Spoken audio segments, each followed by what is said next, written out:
Le livre de la Genèse est le premier livre de la Bible, et son histoire se divise en deux parties principales. Les chapitres 1 à 11 racontent l'histoire de Dieu et de l'ensemble du monde, et les chapitres 12 à 50 se focalisent sur l'histoire de Dieu et d'un seul homme, Abraham, puis sa famille. Ces deux parties convergent au début de l'histoire du chapitre 12. Ce format nous donne un indice quant à la manière de comprendre le message du livre lui-même, et aussi l'histoire de la Bible dans son ensemble. Ce livre raconte tout d'abord comment Dieu met fin au chaos et aux ténèbres décrits dans la deuxième phrase de la Bible. Il ressort de l'ordre accompagné de beauté et de bonté. Il crée un monde où la vie peut s'épanouir. Puis Dieu façonne des créatures appelées humains, ou Adam en hébreu, et il les crée à son image, conformément à leur rôle et à leur destinée dans le monde de Dieu. Les humains sont donc créés pour refléter au monde la nature de Dieu, et ils sont établis comme représentants de Dieu pour régner sur son monde en son nom. Ce qui, dans ce contexte, signifie d'en exploiter tout le potentiel, en prendre soin et en faire un lieu où encore plus de vie peut s'épanouir. Dieu bénit les humains. C'est un mot-clé dans ce livre. Et il leur donne un jardin, qui est un endroit à partir duquel ils peuvent commencer à bâtir ce monde nouveau. Mais l'essentiel ici est que les humains ont le choix, celui de construire ce monde comme ils le veulent, ce qui est représenté par l'arbre de la connaissance du bien et du mal. Jusqu'ici, Dieu a identifié et défini ce qui est bien et ce qui est mal. Mais à présent, il laisse aux humains la dignité et la liberté de choisir. Vont-ils s'aligner sur la définition par Dieu du bien et du mal, ou vont-ils profiter de leur autonomie pour redéfinir le bien et le mal par eux-mêmes? Les enjeux sont très importants. Se rebeller contre Dieu signifie choisir la mort, car c'est se détourner du donneur même de la vie, ce qui est représenté par l'arbre de vie. Puis, au chapitre 3, un personnage mystérieux entre en scène, un serpent. Aucune information n'est donnée à son sujet, en dehors du fait qu'il est une créature de Dieu.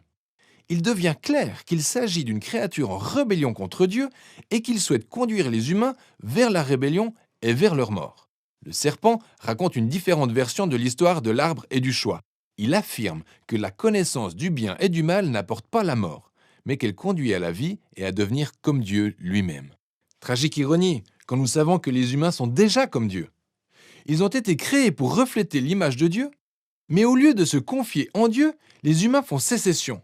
Ils s'approprient la connaissance du bien et du mal, et en un instant, c'est toute l'histoire qui bascule. Le premier dommage subi concerne la relation entre humains. L'homme et la femme réalisent soudainement combien ils sont vulnérables. Ils ne se font même plus confiance, alors ils fabriquent des vêtements et cachent leur corps de la vue l'un de l'autre. Le second dommage touche à l'intimité entre les humains et Dieu, qui elle aussi est rompue. Ils vont donc se cacher de Dieu. Et lorsque Dieu les retrouve, ils commencent par se rejeter la responsabilité de la rébellion. C'est là où s'arrête cette histoire. Nous avons ensuite une série de courtes proses où Dieu décrit aux serpents, puis aux humains, les conséquences tragiques de leurs actions. Dieu dit tout d'abord au serpent que, malgré son apparente victoire, il est en guise de défaite destiné à manger la poussière. Dieu promet qu'un jour, en rejeton, la postérité de la femme assénera un coup mortel au serpent en lui écrasant la tête, ce qui semble être une bonne nouvelle. Mais cette victoire s'obtiendra à un grand prix, car le serpent, lui aussi, mordra mortellement le talon de cette postérité qui l'écrasera. C'est assez mystérieux comme promesse, ce vainqueur blessé. Mais à ce stade du déroulement de l'histoire, on le perçoit comme un signe de la grâce de Dieu. Les humains viennent de se rebeller, et que fait Dieu? Il promet de venir à leur secours. Mais cela n'efface pas les conséquences de la décision des humains. Donc Dieu les informe que désormais, en raison de leur rébellion, chaque aspect de leur vie en communauté, aussi bien chez eux qu'à l'extérieur, sera empreinte de peine et de souffrance pour finir par les conduire à leur mort. Et c'est à partir de là que l'histoire dégénère. Du chapitre 3 au chapitre 11, nous découvrons les répercussions croissantes de la rébellion et de la fracture des relations humaines à tous les niveaux. Nous avons donc l'histoire de deux frères, Caïn et Abel.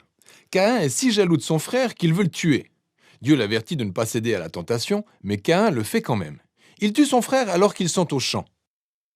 Ensuite, Caïn construit une ville où règne la violence et l'oppression, ce qui est parfaitement illustré par l'histoire de Lémec. C'est le premier homme de la Bible à avoir plus d'une épouse.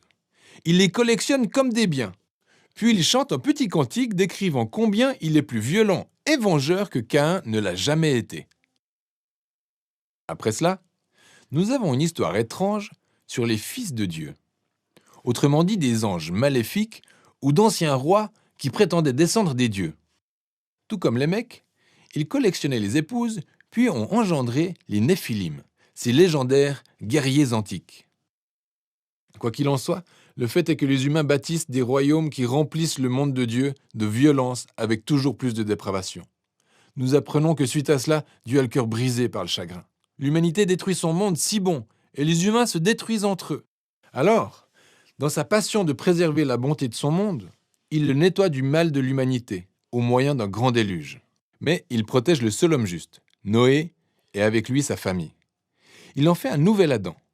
Il répète la bénédiction divine et l'envoie dans le monde, et alors que nos espoirs semblent retrouvés, Noé se montre défaillant à son tour, également dans un jardin. Il plante une vigne et s'enivre au point d'en perdre la raison. Ensuite, l'un de ses fils, Cham, a sous la tente une attitude déshonorante à l'endroit de son père. Et voilà notre nouvel Adam, nu et honteux, exactement comme le premier. L'histoire dégénère à nouveau. Tout cela conduit à la fondation de la cité de Babylone. Les peuples de la Mésopotamie antique se rassemblent autour de leur toute nouvelle technologie, la brique. Ils peuvent construire plus vite de bien plus grandes villes et tours que jamais personne ne l'avait fait auparavant. Et ils veulent construire un nouveau type de tour qui s'élèvera jusqu'aux dieux pour se faire un nom par eux-mêmes. Un tableau de rébellion et d'arrogance humaine. C'est la rébellion du jardin à grande échelle. Alors Dieu rabaisse leur orgueil et les disperse. C'est donc un ensemble d'histoires diverses, mais on peut voir qu'elles explorent toutes le même point fondamental. Dieu continue de donner aux humains une chance de faire le bien dans son monde.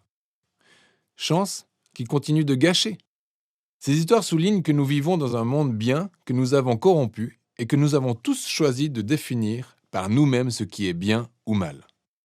Que nous contribuons tous à ce monde de relations brisées, conduisant au conflit, à la violence, et pour finir, à la mort. Mais il y a de l'espoir. Dieu a promis qu'un jour, la postérité viendrait. Le vainqueur blessé qui vaincra le mal à sa racine. Malgré le choix du mal par l'humanité, Dieu reste déterminé à bénir et à sauver son monde. Et donc, la grande question est de savoir que va bien faire Dieu. Le point de convergence dans l'histoire suivante en apporte la réponse. Mais pour l'instant, c'est tout ce dont il est question de Genèse 1 à 11.